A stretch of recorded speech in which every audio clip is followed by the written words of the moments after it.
दोस्तों शिवलली के चैनल पे आपका स्वागत है। आपको यह कहा हुआ गीत अच्छा लगे तो लाइक करना, शेयर करना, चैनल पे नए हैं तो सब्सक्राइब करना। प्लीज़ हमारे चैनल को सपोर्ट करिए। रतिया साईं मार जागा वही हथवा जुअरी जुअरी ना, रतिया साईं मार जागा वही हथवा जुअरी जुअरी ना।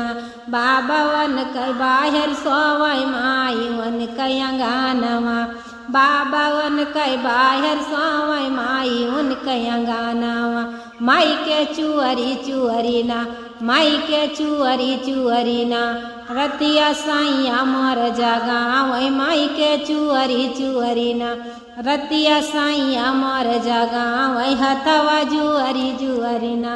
दोनवा मिठैया रनिया तू का खियाई देब, दोनवा मिठैया रनिया तू का खियाई देब। माई के चुअरी चुअरी ना, माई के चुअरी चुअरी ना, दोनवा खिड़की से बहावे माई के चुअरी चुअरी ना।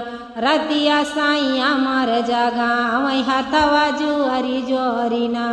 साड़िया चुनरिया रनिया तू कालियाई दे, साड़िया चुनरिया रनिया तू कालिया दे। माई के चुअरी चुअरी ना, माई के चुअरी चुअरी ना, साड़िया खिड़की से बहावे माई के चुअरी चुअरी ना।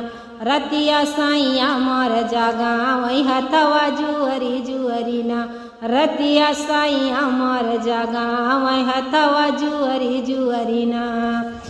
कांगना हारवा रनिया तू कालियाई देब, कांगना हारवा रनिया तू कालियाई दे।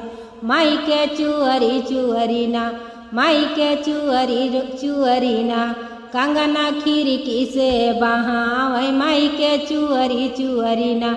रतिया साईं मोर जागा वही माई हथवा जुअरी जुअरी ना, रतिया साईं मोर जागा वही हथवा जुअरी जुअरी ना।